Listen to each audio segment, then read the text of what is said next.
विद्यार्थियों नमस्कार।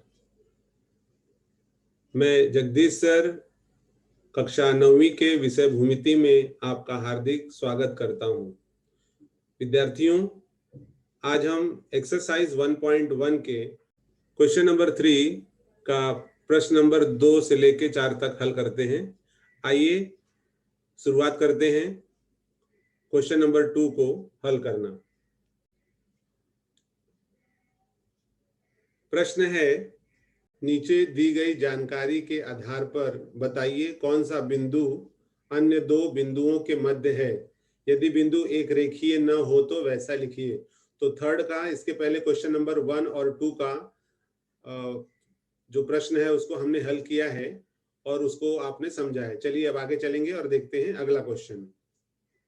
विद्यार्थियों, ये देखिए, ये रहा हमारा अगला क्वेश्चन, क्वेश्चन नंबर 3 का सेकेंड क्वेश्चन।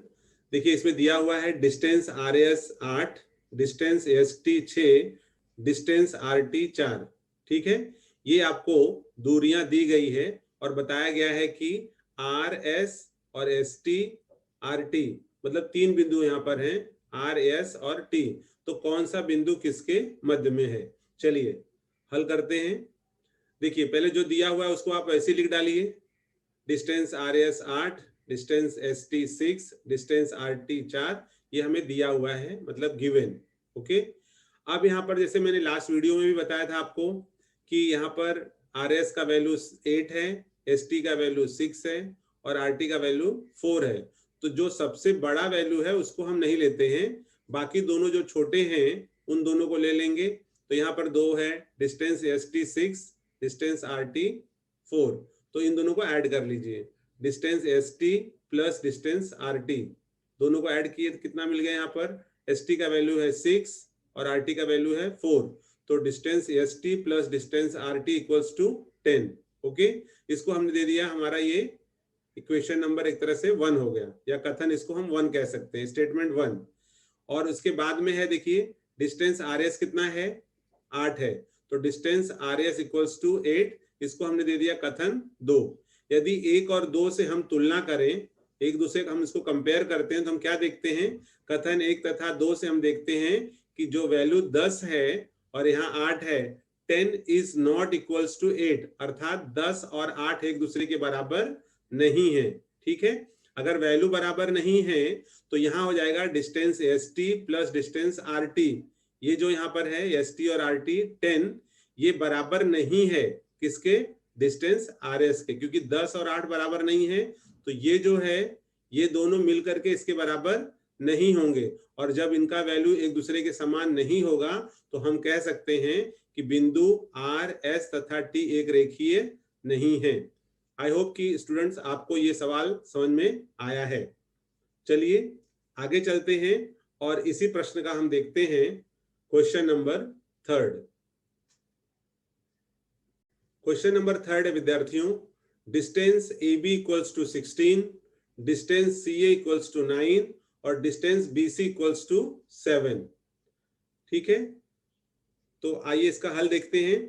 देखिए, यहां पर दिया हुआ है distance AB equals to 16, distance CA equals to 9, distance BC equals to 7। ये है गिवन, अर्थात दत्त। ये आपको इसका मान जो है यहाँ पर दिया हुआ है। अब पहले की तरह आप विद्यार्थियों फिर वही काम करोगे। इसमें सबसे बड़ा जो वैल्यू है, सबसे बड़ी जो आपको यहाँ पर मान दिख रही है, उसको आपको नहीं लेना है। आपको लेना है ऐसे दो मान जो इसकी अपेक्षा छोटे हैं। तो यहाँ पर देखिए 2 मान है, एक 9 है और एक 7 है। तो यहाँ पर आप देखोगे distance CA plus distance BC अर्थात 9 प्लस 7। ठीक है, तो distance CA plus distance BC equals to क्या हो गया? 16। इसको हमने दे दिया हमारा कथन नंबर 1।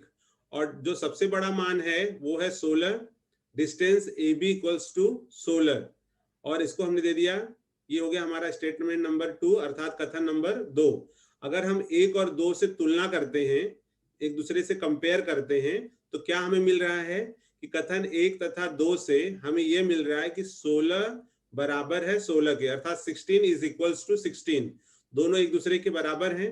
यदि 16 एक दूसरे के बराबर हैं तो यहाँ क्या हो जाएगा कि distance CA plus distance BC बराबर हो जाएगा डिस्टेंस AB।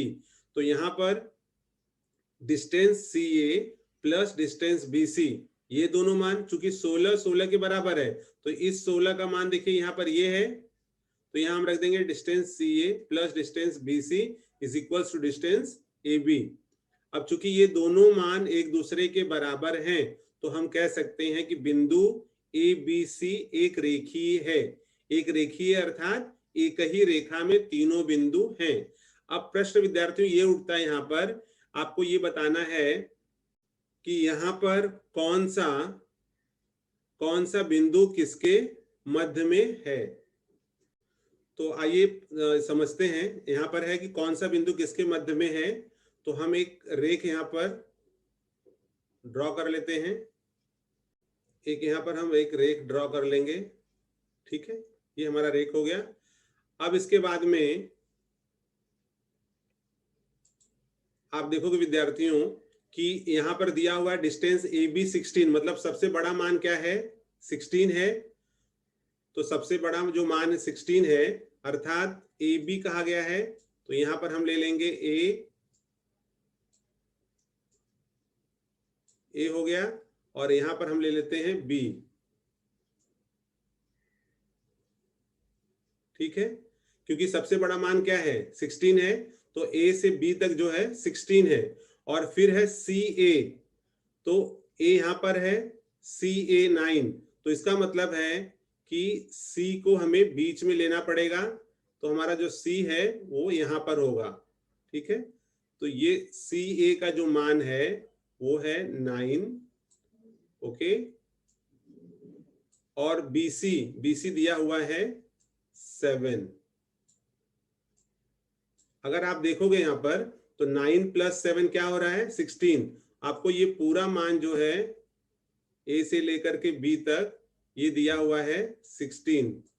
तो जब यहाँ पर आप देख रहे हो कि ए और बी 16 है और बाकी दोनों जो छोटे मान है, मतलब सी ए या ए सी और बी सी, ये दोनों मिलकर के 16 हो रहे हैं, इसका मतलब है कि बिंदु सी कहाँ आएगा, बीच में आएगा। इस आधार पर हम लिख सकते हैं कि बिंदु सी बिंदु ए तथा बी के मध्य है, अर्थात इसको हम लिख सकते हैं A'(C')B। इसका मतलब भी होता है एक रेखीय। लेकिन हाँ, ये लिखते समय ध्यान देना है कि कौन सा बिंदु किसके मध्य में होगा, उसको यहाँ मध्य में दिखाना है। आई होप स्टूडेंट्स आपको तीसरे का ये जो थर्ड सवाल है वो समझ में आया है। चलिए अब हम आगे चलते हैं और देखते हैं एक्सरसाइज 1.1 का ही थर्ड का चौथा क्वेश्चन। विद्यार्थियों अब हम अगले सवाल की ओर बढ़ते हैं और देखते हैं कि क्वेश्चन नंबर 4 क्या है। देखिए क्वेश्चन नंबर 4 में दिया हुआ है डिस्टेंस LM 11, डिस्टेंस MN 12 और डिस्टेंस NL 8। चूंकि ये दिया हुआ है तो इसको हम लिख देते हैं दत्त, या इसको इंग्लिश में कहा जाता है given. Okay, so these are the given points. जैसे कि पिछले सवालों मैंने आपको बताया है कि तीनों में आप देख लोगे कि सबसे बड़ा वैल्यू किसका है। तो यहाँ पर सबसे बड़ा वैल्यू किसका है, MN का है, MN = 12। तो ये आपको नहीं लेना है फिलहाल। बाकी जो दोनों बच गए हैं वैल्यू, इनको हम ऐड कर लेंगे। तो चलिए ऐड करते हैं। Distance LM plus distance NL, तो LM का वैल्यू है 11 और NL का वैल्यू है 8। इन दोनों को अगर हम ऐड करते हैं तो हमें मिल जाता है 19। 11 और 8 19, 19। इसको हम दे देते हैं 0.1 और स्टेटमेंट 1 या कथन 1। और जो दूसरा हमारा है बड़ा पॉइंट जो है वो है डिस्टेंस MN 12। ये है डिस्टेंस MN 12, इसको हमने दे दिया कथन 2। यदि 1 और 2 से हम तुलना करें तो हमें क्या मिलता है कि कथन 1 तथा 2 से हम देखते हैं कि 19 और 12 एक दूसरे के बराबर नहीं है। तो हम यहाँ लिखेंगे 19 is not equals to 12, या हम कहते हैं 19 12 के बराबर नहीं होगा। इसलिए distance LM plus distance NL, मतलब ये जो मान है ये दोनों मान बराबर नहीं होंगे इसके, ठीक है।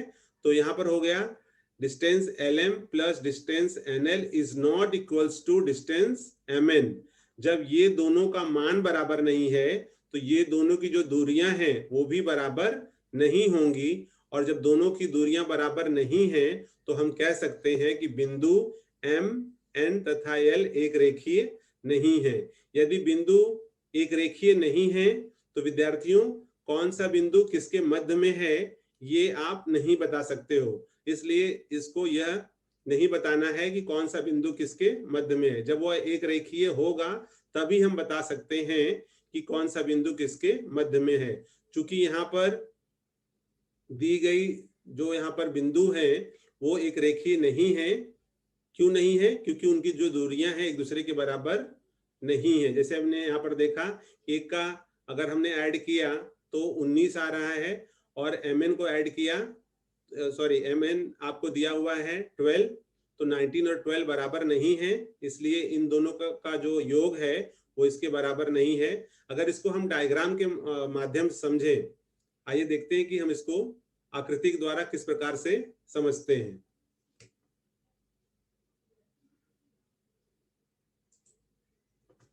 देखिए, अगर मान लीजिए हम यहाँ पर एक रेख ड्रॉ कर लें, ठीक है, ये हमने रेख ड्रॉ कर लिया। अब उसके बाद में आप देखोगे, सपोज यहाँ पर सबसे बड़ी दूरी कौन सी है? mn। सपोज हमने यहाँ पे लिख दिया mn, m, और यहाँ पर है n, ठीक है, और यहाँ दिया हुआ है कि इन दोनों का जो योग है वो कितना है? 12। ये आपको 12 दिया हुआ है, ठीक है। तो अब यहाँ पर है LM, तो सपोज अगर हम LM बीच में लेते हैं, यहाँ पर हमारा L है, तो ML कितना है? 11 दिया है, और LN कितना दिया है? 8 दिया है। जबकि होना क्या चाहिए? MN अगर ये M से लेके N तक को हम जोड़ते हैं तो दोनों का टोटल कितना आना चाहिए? 12, लेकिन यहाँ पर 11 और 8 जोड़ेंगे तो कितना आएगा? 19। इसलिए इसमें यह बताना मुश्किल है कि कौन सा बिंदु किसके मध्य में है, इसलिए यहाँ पर ये चीजें नहीं लिखी जाती है कौन सा बिंदु किसके मध्य में है, क्योंकि वो एक रेखीय नहीं है। तो इसमें हम डायग्राम भी नहीं बना सकते। ये जस्ट आपको समझाने के लिए था कि अगर MN लेते हैं 12 है, तो ML और LN को अगर ऐड करेंगे तो देखिए कितना मिल रहा है, इसीलिए ये बिंदु एक रेखीय नहीं है। ओके, आई होप स्टूडेंट्स आपको ये चारों सवाल जो है वो समझ में आए हैं। यदि आपको चारों सवाल समझ में आए हैं तो उसे आपको भेजे गए PDF द्वारा नोटबुक पर नोट डाउन करना है।